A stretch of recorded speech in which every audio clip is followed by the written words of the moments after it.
5 očí na mňa pozera. 5? Tu ešte 3. 2023, bol to začiatok júna.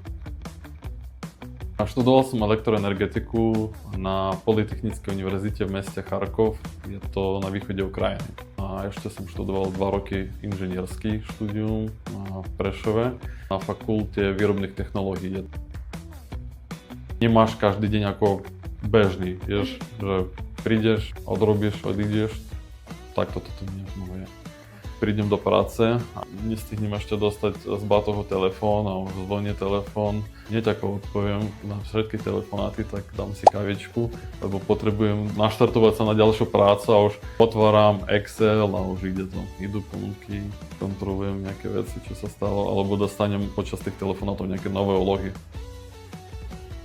Vždy máš tu niečo nové, že každý deň nie je také ako predtým. Jediné, že čo je v tom isté, že pracuješ v tom istom softvere, ale všetko, čo sa deje okolo teba, a vím ako každý deň je niečo nové, nejaká nová úloha. A je to veľmi dynamická práca.